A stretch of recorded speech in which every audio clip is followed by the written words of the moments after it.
All right, part two, the dreams. Now, I feel bad for Harold. Of course, he ends up making a piss poor decision, and he's a total dick. But that being said, he has this crush since he was a kid on this girl, who does kind of lead him on a little bit. Now she's very distant from him at first, and I don't blame her. I'm not shitting on her. I'm not saying like, oh, she's an asshole, this and that. I'm really not, because that wouldn't be fair. She's just scared. She loses her dad in this. Harold is someone she's known her whole life. She does, have a rapport with him to some extent. She trusts him because he's in love with her, and she's known him since she was a kid. So, but like, she puts her head on his lap and this and that. Yes, she needs comfort, and in that moment, she shouldn't have to worry about this guy taking this out of context and mixed signals and this and that. Like, trust me, I get it. So I'm not bashing her for this. That said, I can understand where Harold's coming from in that moment of being like, oh my God, I want her. And here she's putting her head on my lap, and I'm going to completely ignore the fact that the whole world around me is dying. That said, in that moment, I'm not sure of how. I think Harold's pretty aware. Yeah, I think by that point, Harold's pretty aware, because he makes that comment like, what are the odds of two people who grew up next to each other being some of the only people that are immune on Earth to this virus? And that's a great point. I mean, what are the odds of that? Very, very, very little. But that's the point of why I feel sorry for Harold, is because of that. Because this freaking virus kills everybody. It leaves him and her, and she, still has no interest in him, and she still runs off with Stu. Now, this might be in the book, and this is a 6-hour movie, so I'm not going to catch every single word, but Harold is the father of the kid, right? Like, Stu and her haven't even kissed by this point, where she tells Stu that she's pregnant, and his response to that is, does Harold know? I think, right? He says, does Harold? And then he kisses her. Is that true? Is Harold the father of this child? And if so, what the fuck? Like, Stu and her just come out of the woods and are like, hey, we're together now, and just wanted you to know. And Harold has to be like, oh, okay, that's fine. Were Stu and her fucking before this, and he's the father? Because it feels like their first kiss in that moment. So who the fuck is the father? I was so confused by this. Maybe it was clear as day. I've seen this a few times, actually. I think this is the third time I've watched this now. So maybe I'm an idiot, and maybe I completely missed it, but they don't do a very good job of explaining it, in my opinion, if I've missed it this many times. But maybe, yeah, maybe it's just so blatantly obvious. But does it not seem like Stu and her's first kiss? Doesn't it feel like their first interaction? And she's pregnant already before that happens? It's Harold's fucking kid, right? Because you could say, oh, it's her boyfriend before. No, because at the very end of this, at the very, very end, like the last minute of this, the doctor says that when both of your parents are immune to the virus, then you should be immune. Your kid should be immune. This is why he beat it, is because both of his parents were immune. So somebody, the father, is immune. And there's only two guys she was around, Stu and Harold. She was fucking Harold, right? And if she was, if she was fucking Harold, got pregnant, and then just made out with Stu and came out and was just so nonchalantly like, oh, hey, we're together now, that's fucked. So I hope it's Stu's. Otherwise, how can I possibly like Franny? I mean, what a shit thing to do. what a shit thing to do. So hopefully I read that wrong. Hopefully it's explained in there that it's very obvious that it's Stu's kid and they've already fucked by that point, but I did not see any fucking evidence to support that in there. So people with the book, of course, would explore this. I'm going to look this up. I have to Google this as soon as I'm done with this review. I should have done it beforehand, but I haven't watched this in a few days, and of course I just jumped, like I pressed stop on video 1 and went straight into 2, like I always do. I like it to be as organic as humanly possible. I just like fucking talking about these things with you guys, exploring my thoughts on screen. I'm not here to explain anything to you. That's never been the point of these videos. Anybody who's coming here for an explanation has come to the wrong fucking videos. Type in ending explain. Those videos are good at like trying to tell you what's happening. I'm more just watching them and I want your feedback, like, oh, Jason, no, that's not what happened. This is what happened. It's more of a friendly discussion about a film. I'm not here to fucking, explain things and put definites. This is for sure what happened. Like, I hope I show you things that you've never seen. I know I have, because there's been plenty of people who have been like, holy shit, I never noticed that. That's crazy. You totally changed the whole movie for me. But that's not what I'm doing here. Anyway. And the power going out. Oh, Jesus. This is always my biggest fear. The power goes out. As soon as the power goes out, we're all fucked. Like, half the people in the world would die within like a week. If you turn the power off everywhere, within a week we'd all, like half of us at least, would be dead. So the power going out is always the big scary thing for me. Puts her head in his lap. Yeah, come on, that's so cruel. Nadine. Now, does Nadine dream of Mother Abigail at all?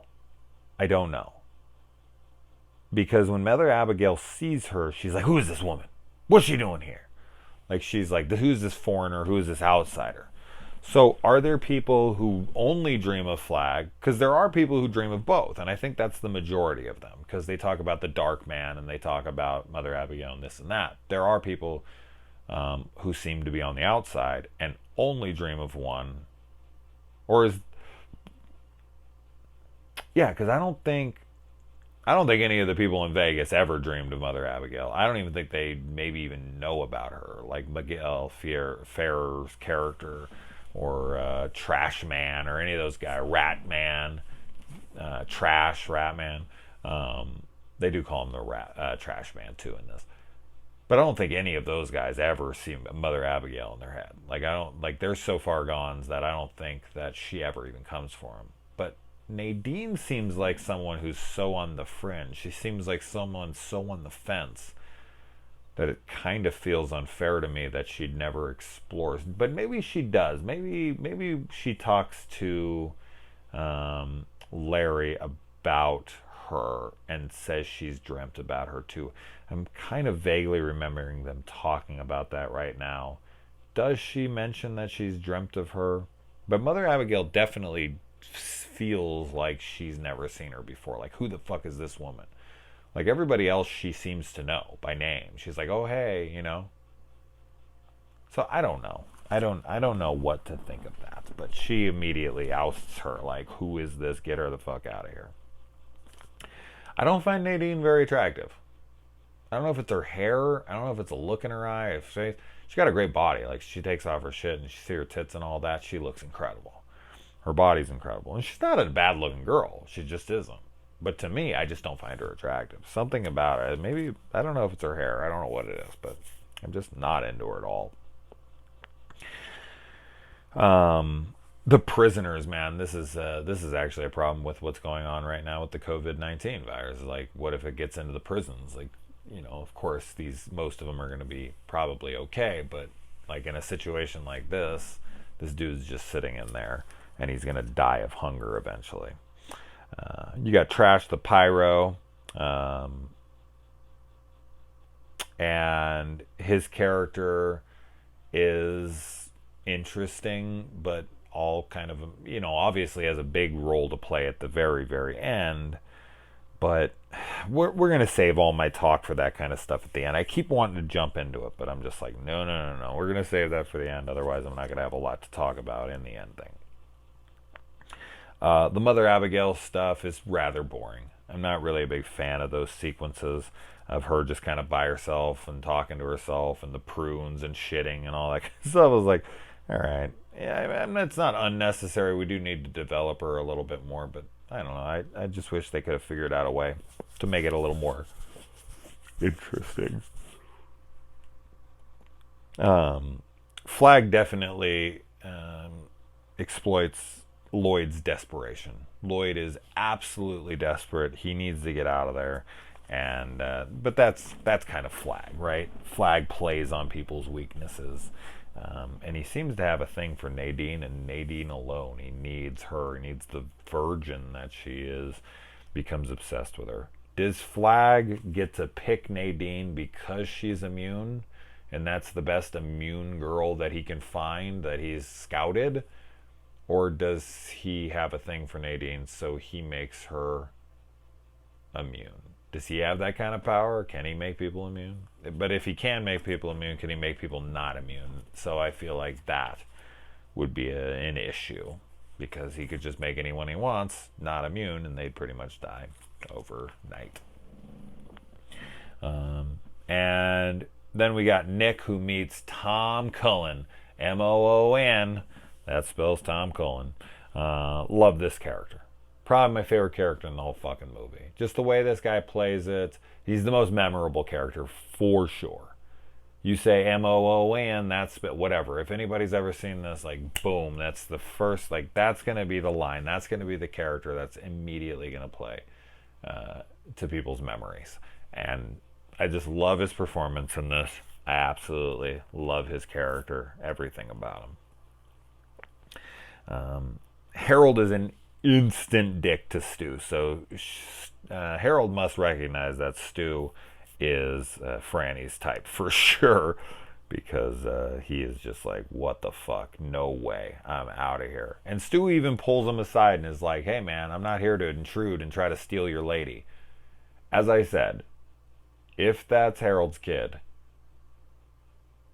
that's fucked up. Then Stu and Franny are assholes. Straight up. They are assholes. Especially since Stu said, like, I'm not here to steal your chick. Which is kind of a shitty thing to do. But if Harold was never with her, which I just feel like it has to be the truth. But I don't know. Please, if you've read the book, or if I'm crazy and it's in the movie and it's very well explained who's the father there, then yeah. But man, I'm still sticking to that. That's some bullshit. They also have to drive all the way to Vermont on their way to try to get where they're going, to prove to Harold what Stu already knows. And I feel like he does this because he just wants Franny. Otherwise, I feel like he'd be like, you know what? You go for it. We're going where we're going. We're going to Mother Abigail. You guys have fun. Yes, guys, it's 1 a.m. And I've done a bunch of reviews in a row here, so I'm getting a little tired, but whatever.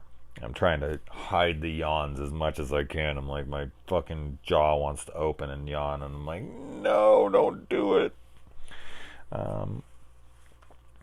And I'm not sure why everyone's like obsessively trying to get to the CDC.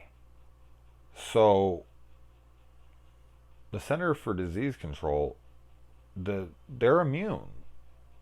They're all right. They're alive. We're all as well. Like, what do they need to get there for? Like, they want an antidote? They want a fucking vaccine? Like,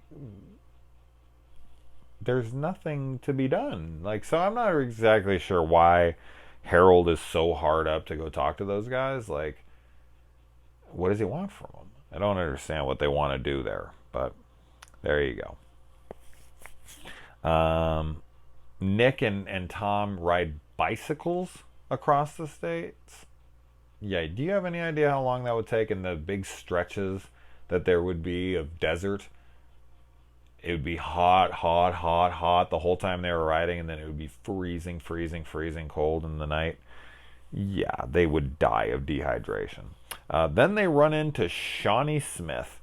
Love Shaunie in this movie. She's adorable. She's psychotic. She's wonderful. She doesn't play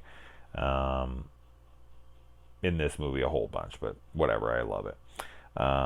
What she says, though, oh man, I don't care how hot she was. I don't care or whatnot. But if you were with this dude, if you were with Tom and she was like, he's just a retard. He doesn't feel things like you and I. Like he's out there sick to his stomach, and he's like, no, I need to get him this medicine right now. Just give me a minute, and then we can come back here and fuck. And she's like, no, I need sex now. And he's just a retard. He doesn't.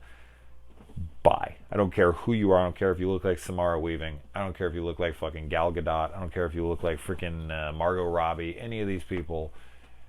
If you said something like that to me, I would fucking cast you aside so fast. And then I would go give him the medicine. I'd come back and I'd have sex with you. And then I'd leave. Because, I mean, come on. How often are you going to get to sleep with Samara Weaving? All right, anyway. What a bitch. What a bitch. And he did all this. I love how he just, like, she comes at him and she's talking shit, and he just, boom, slaps her ass. Woo, doggy. Like, it's a whole new world, man. There's no rules in Captain Tripp's land. Chick speaks up like that, you give her the old Sean Connery across the face. And so then they're picked up by the dude in the truck, and they're both heading to Nebraska, but Nick and Tom are coming this way down the interstate, south or west or whatever. And the dude who's also going to the exact same location and they are is coming at them going the opposite direction. Huh? That makes no sense. Like, why didn't they just have him come from behind? Yes.